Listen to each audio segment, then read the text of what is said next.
नमो भगवते वासुदेवाय नमः। ओम नमो नारायणाय नमः। जय श्री कृष्ण, जय श्री कृष्ण, जय श्री कृष्ण। बंधुजनों, आज हम माघ मास महात्म्य कथा का 5वां अध्याय सुनेंगे। इससे पहले 4 वीडियो 4 अध्याय के अपलोड किए जा चुके हैं। यदि आपने नहीं सुना है तो उसे जरूर सुने। तो चलिए आज हम 5वां अध्याय सुनते हैं। तो बोलिए जय श्री कृष्ण, जय श्री कृष्ण, जय श्री कृष्ण। 5वें अध्याय में हम सुनेंगे कि महात्मा पुष्कर के द्वारा नरक में पड़े हुए जीवों का उद्धार कैसे हुआ। वशिष्ठ जी कहते हैं, राजन, माघ मास स्नान और उपवास आदि महान पुण्य करने वाले मनुष्य इसी प्रकार दिव्य लोकों में आते जाते रहते हैं। पुण्य ही सर्वर्थ आने जाने में कारण है। पूर्व काल में विप्रवर पुष्कर भी यमलोक में गए थे और वहां बहुत से नारकीय जीवों को नरक से निकालकर फिर यहीं आप पूर्ववर्त अपने घर में रहने लगे। त्रेता युग में जब भगवान श्री रामचंद्र जी राज्य करते थे, तभी एक समय किसी ब्राह्मण का पुत्र मरकर यमलोक में गया और पुनः वह जी उठा। क्या यह बात तुमने नहीं सुनी है? देवकी नंदन श्री कृष्ण ने अपने गुरु सांदीपनि के पुत्र को, जिसे बहुत दिन पहले ही ग्राह ने अपना ग्रास बना लिया था, पुनः यमलोक से ले आकर गुरु को अर्पण किया था।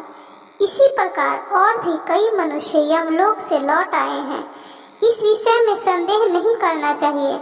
अच्छा बताओ, अब और क्या सुनना चाहते हो? दिलीप ने पूछा।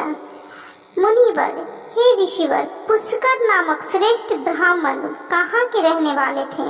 वे कैसे यमलोक में आए और किस प्रकार उन्होंने नरक से पापियों का उद्धार किया? वशिष्ठ जी बोले, राजन, मैं महात्मा पुष्कर के चरित्र का वर्णन करता हूँ। वह सब पापों का नाश करने वाला है। तुम सावधान होकर ध्यान से सुनो। बुद्धिमान पुष्कर नंदी ग्राम के निवासी थे। वे सदा अपने धर्म के अनुष्ठान में लगे रहने वाले और सब प्राणियों के हितैषी थे। सदा माघ स्नान और स्वाध्याय में तत्पर रहते तथा समय पर अपने अनन्य भाव से श्री हरि विष्णु की आराधना किया करते थे। महायोगी पुष्कर अपने कुटुंब के साथ रहते और नित्य अग्निहोत्र करते थे। राजन, वे अप्रमेय हरे विष्णु, कृष्ण, दामोदर, अच्युत, गोविंद, अनंत, देवेश्वर इत्यादि रूप से केवल भगवान नामों का कीर्तन करते थे। महामते, देवता का आराधन छोड़कर और किसी काम में उन ब्राह्मण देवता का मन स्वप्न में भी नहीं लगता था। एक दिन सूर्य नंदन यमराज ने अपने भयंकर दूतों को आज्ञा दी कि जाओ, नंदी ग्राम निवासी पुष्कर नामक ब्राह्मण को यहाँ पकड़कर ले आओ। यह आदेश सुनकर और यमराज के बताए हुए पुष्कर को न पहचान कर वे इन महात्मा पुष्कर को ही यमलोक में पकड़ लाए। ब्राह्मण पुष्कर को आते देख यमराज मन ही मन भयभीत हो गए और आसन से उठकर खड़े हो गए। फिर मुनि को आसन पर बिठाकर उन्होंने दूतों को फटकारा, तुम लोगों ने यह क्या किया? मैंने तो दूसरे पुष्कर को लाने के लिए कहा था। तुम लोगों के कितने पाप पूर्ण विचार हैं। भला इन सब धर्मों के ज्ञाता, विशेषतः भगवान श्री हरि विष्णु के भक्त, सदा माघ मास स्नान करने वाले और उपवास परायण महात्मा पुरुष को यहाँ मेरे समीप क्यों ले आए? दूतों को इस प्रकार डांट बताकर प्रेतराज यम ने पुष्कर से कहा, ब्राह्मण, तुम्हारे पुत्र और स्त्री आदि सब बांधव बहुत व्याकुल होकर रो रहे हैं, अतः तुम भी अभी जाओ। तब पुष्कर ने यम से कहा, भगवान, जहाँ पापी पुरुष आत्मा में शरीर धारण करके कष्ट भोगते हैं, उन सब नरक को मैं देखना चाहता हूँ।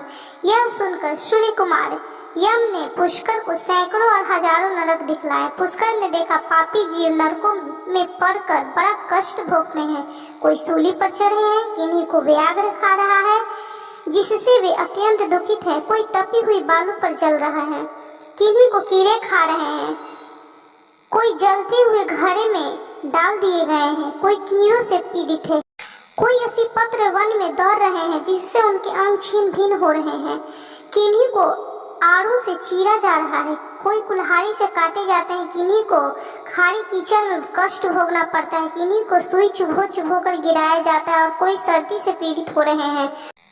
उनको तथा अन्य जीवों को नरक में पड़कर यातना भोगते देख पुष्कर को बड़ा दुख हुआ। वे उनसे बोलने लगे, क्या आप लोगों ने पूर्व जन्म में कोई पुण्य नहीं किया था जिससे यहाँ यातना में पड़कर आप सदा दुख भोगते हैं?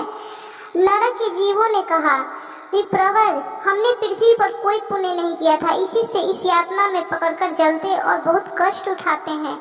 हमने पराई स्त्रियों से अनुराग किया, दूसरों के धन चुराए, अन्य जीवों की हिंसा की, बिना अपराध ही दूसरों पर लांछन लगाए, ब्राह्मणों की निंदा की और जिनके भरण पोषण का भार अपने ऊपर था उनके भोजन किए बिना ही हम सबसे पहले भोजन कर लेते थे। इन्हीं सब पापों के कारण हम लोग इस नरक अग्नि में दग्ध हो रहे हैं। प्यासी गौएं जब जल की ओर दौड़ती हुई जाती तो हम सदा उनके पानी पीने में विघ्न डाल दिया करते थे। गौओं को कभी खिलाते पिलाते नहीं थे, तो भी उनका दूध दूहकर पेट पालने में लगे रहते थे। याचकों को दान देने में लगे हुए धार्मिक पुरुषों के कार्य में रोड़े अटकाया करते थे। अपनी स्त्रियों को त्याग दिया था, व्रत से भ्रष्ट हो गए थे। दूसरे के अन्न में ही सदा रुचि रखते थे। पर्वों पर भी स्त्रियों के साथ रमन करते थे। ब्राह्मणों को देने की प्रतिज्ञा करके भी लोभवश उन्हें दान नहीं दिया। हम धरोहर हड़प लेते थे, मित्रों से द्रोह करते और झूठी गवाही देते रहते थे।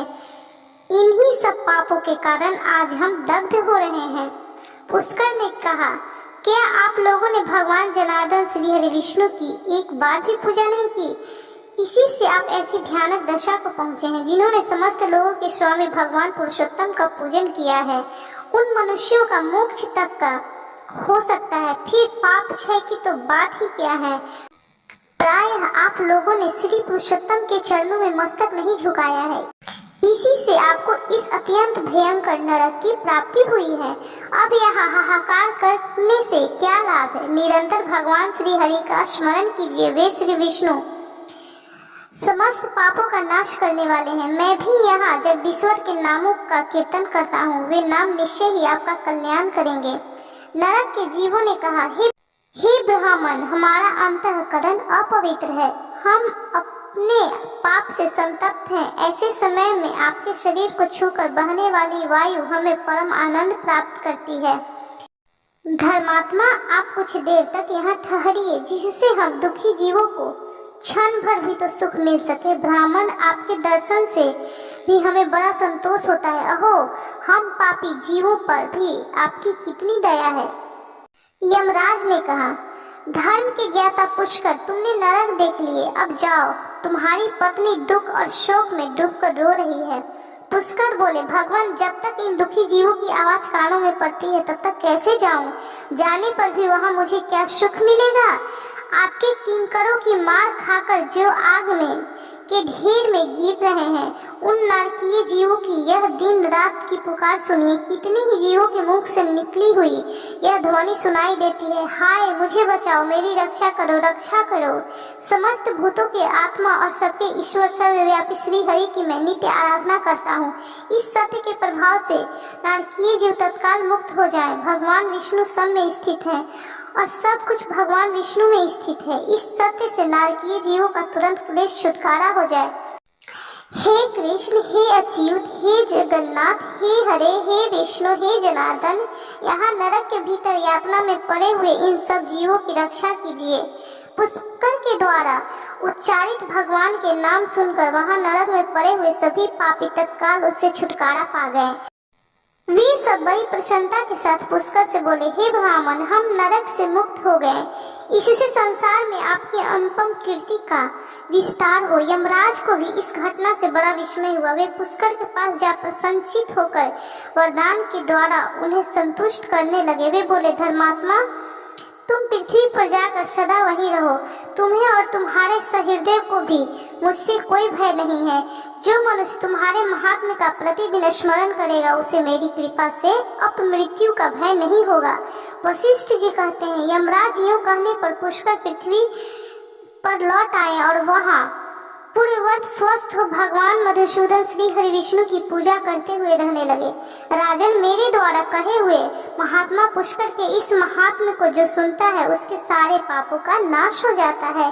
भगवान विष्णु का नाम कीर्तन करने से जिस प्रकार नरक से भी छुटकारा मिल जाता है वह प्रसंग मैंने तुम्हें सुना दिया। आदि पुरुष परमात्मा के नामों की थोड़ी सी भी स्मृति संचित पापों की राशि का तत्काल नाश कर देती है। यह बात प्रत्यक्ष देखी गई है। फिर उन जनार्दन के नामों का भली भांति कीर्तन करने पर उत्तम फल की प्राप्ति होगी। इसके लिए तो कहना ही क्या है। तो बंधुजनों, आप भी इस कथा को जरूर सुने। इस कथा के सुनने से आपके सारे पाप खत्म हो जाएंगे, दुख दूर हो जाएंगे और आपको भी स्वर्ग की प्राप्ति होगी। भगवान श्री हरि विष्णु आपका कल्याण करें। इस कथा को सुनने वाले, सुनाने वाले या जिसके द्वारा इस कथा का महात्म्य कोई और भी सुने, उसे किसी प्रकार का जीवन में कोई डर ना हो। भगवान उसके सारे डर दुख खत्म कर उसके घर में सुख शांति और समृद्धि का वास करें। तो बोलिए ओम नमो भगवते वासुदेवाय नमः, ओम नमो नारायणाय नमः। बंधुजनों, इसके बाद 2 अध्याय और होंगे, उसे भी आप जरूर सुनिएगा। और इससे पहले 4 अध्याय अपलोड किए जा चुके हैं, उसे भी आप जरूर सुनिएगा। यदि वीडियो अच्छी लगी हो तो कृपया लाइक कीजिए, शेयर कीजिए और चैनल को सब्सक्राइब करना बिल्कुल भी ना भूलें।